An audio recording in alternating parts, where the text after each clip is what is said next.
You know that one person you trust so much? The kind of person you'd defend no matter what? Yeah, I had that person. And then I found out she was secretly sleeping with my ex-boyfriend while she was engaged to my brother. And somehow, that's not even the craziest part. Rachel and I had been best friends for 15 years.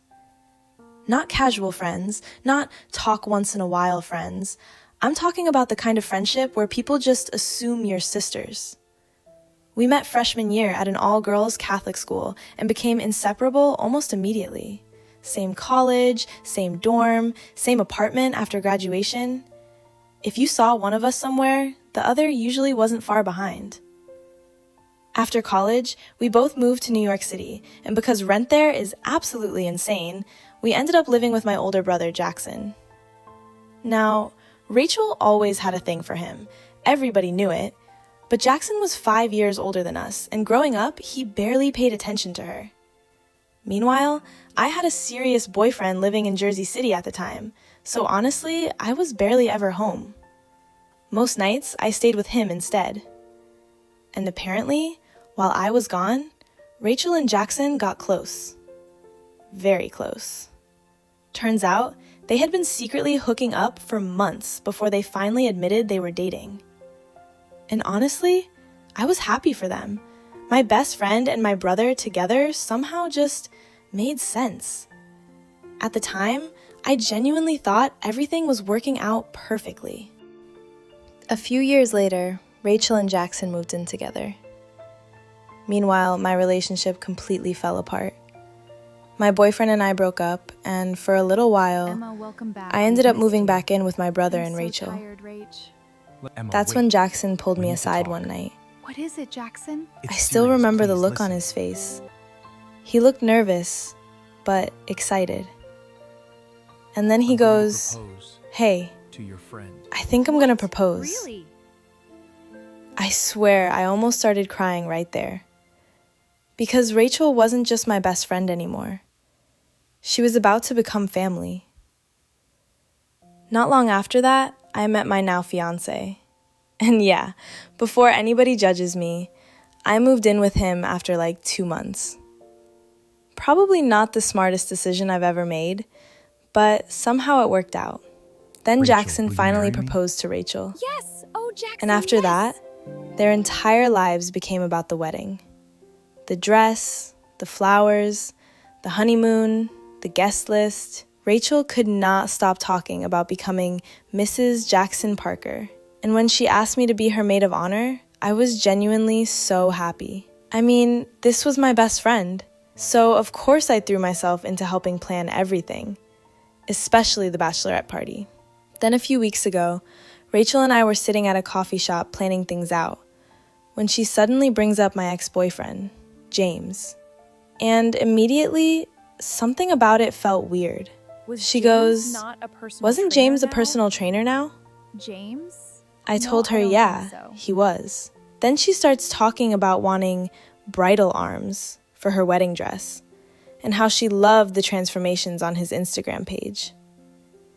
Out of all the trainers in New York City, she wanted my ex.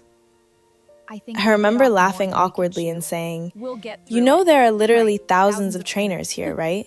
But she just brushed it off. And against my better judgment, I let it go. Big mistake. So Rachel starts training with James.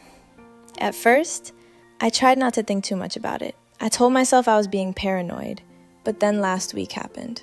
My fiance and I had one of perfect. those rare nights To where us. everything just felt perfect. I love We you. stayed in, opened a bottle of wine, put our phones away, just completely lost track of time together.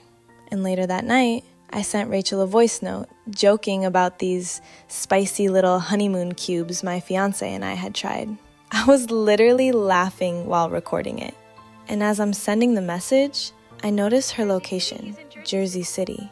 At first, I didn't really process it, but then I looked at the time, 11 p.m.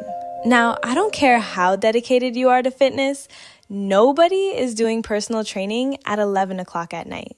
So I zoomed in on the location.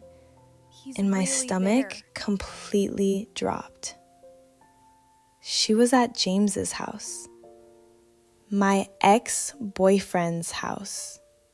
I just stared at my phone for a solid minute, trying to convince myself there had to be some explanation. Maybe she was with a group of friends. Maybe other people were there. Maybe I was overthinking everything. But deep down, I already knew. I barely slept that night. Then the next morning, around 8 o'clock, I checked her location again. And she was still there. She spent the night at my ex-boyfriend's house while my brother was away on his bachelor trip. I felt physically sick because in that moment, everything suddenly started connecting in my head. The trainer excuse, the late nights, the weird energy every time his name came up. And the worst part, I still didn't want to believe it. I remember just sitting there on the edge of my bed, staring at my phone, trying to figure out what the hell I was supposed to do. Because this wasn't just my best friend anymore. This was my brother's fiance. And somehow, I was stuck in the middle of all of it. Part of me wanted to call Jackson immediately, but another part of me kept thinking, what if there's an explanation? What if I destroy their relationship over something I misunderstood? About an hour later, Rachel finally called me. And the crazy part, she sounded completely normal. Like nothing had happened.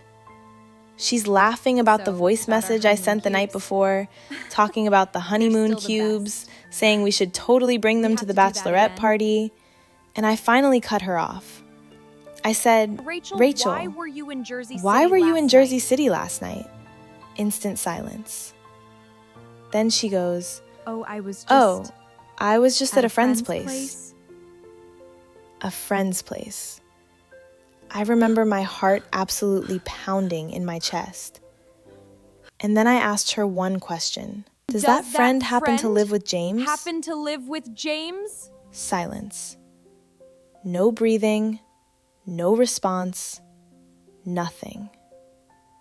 And then suddenly, the call disconnects. She hung up on me. At that point, I knew. I called her back immediately. Declined. No, it declined again. Again, declined. So finally, I texted her. I know something is going on. You need to tell me the truth right now, or I'm calling Jackson. A few minutes later, she called me back, crying hysterically, like full panic mode. And then she said the one thing that confirmed everything. She goes, I ended it. I swear I ended it. Ended it. Not nothing happened, not you're misunderstanding. She admitted it without actually admitting it, which meant this wasn't one mistake. This was an affair. I honestly didn't even know what to say after that. Part of me was furious, but another part of me just felt heartbroken. Because this was Rachel. 15 years of friendship. And suddenly, I felt like I didn't even know who she was anymore. So I told her she had one chance to fix this. One chance to be honest. One chance to be honest before everything completely exploded. I said, when Jackson gets home, you tell him everything yourself. And honestly, as angry as I was, I still thought maybe they could survive it. Because my brother loved her more than anything. And I knew him well enough to know if she had just been honest immediately, there was a chance he would have forgiven her. Not because he deserved that pain, but because he genuinely saw a future with her. So Rachel promised me she would tell him. And for the next few days, I barely heard from either of them. I figured they were either fighting or trying to work things out privately. I didn't want to push. Then, 5 days later, Jackson finally called me. And the second I heard his voice, I knew something was wrong. He sounded exhausted, like he hadn't slept properly in days. Emma, And he asked me if I could come over Please. because he needed to talk. Can you come over? So I drove there immediately. When I got to the apartment, Rachel wasn't there, and Jackson looked completely drained. The first thing he says to me is, "Have you talked to Emma, Rachel lately?" And have you talked to instantly, Rachel lately? my stomach No, not for a dropped. few days. Why? Because I realized right then, she never told him. Jackson started telling me how strange Rachel had been acting ever since he got back from his bachelor trip. He said she kept disappearing for hours, barely answering texts, acting distant every time he tried to talk to her. Then he goes, "She keeps saying she's staying with friends in Jersey City." And the second he said that, I felt my chest tighten, because Rachel didn't even have friends in Jersey City. Then Jackson looked at me and asked, "If she's not with her friends, then whose house has she been staying at?" And in that moment, I realized she lied to me too. Not only had she never confessed, she was still seeing him. Still sneaking around behind my brother's back. At that point, I couldn't protect her anymore. I couldn't keep carrying this secret while my brother sat there looking completely lost. So I told him everything. The late night location, James, the phone call, the affair, all of it. And I will never forget the look on my brother's face while he listened. It was like watching someone realize their entire future had just collapsed in front of them. He didn't yell. He didn't throw anything. Honestly, that almost made it worse. He just sat there in complete silence, completely shattered. And while I was sitting there with him, Rachel was probably still at my ex-boyfriend's house. After 15 years of friendship, that's how everything ended.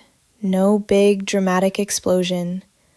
No screaming match, just lies, one after another, until there was nothing left to save. The wedding was obviously called off after that. Months of planning gone overnight. The venue, the dress, the invitations, all of it.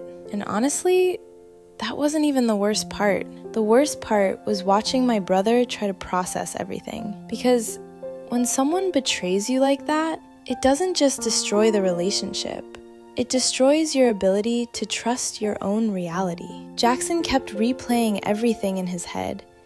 Every memory, every late night she came home, every excuse, every lie he didn't catch. And I think that's what hurt him the most. Not just that she cheated, but that she looked him in the eyes every single day, pretending to love him, while hiding another life behind his back. As for Rachel, we never really spoke again after that. 15 years of friendship ended in complete silence. And sometimes I still think about how crazy it is that one selfish decision can destroy so many lives at once. Because she didn't just lose a fiancé. She lost my brother. She lost me. She lost the future she spent years building. All for a relationship that probably was never even real to begin with. And honestly, I think the hardest lesson in all of this is realizing that sometimes the people closest to you are capable of hurting you in ways you never saw coming. Not strangers, not enemies, the people you trusted the most. Sometimes relationships don't fall apart all at once. Sometimes they fall apart quietly, one lie at a time.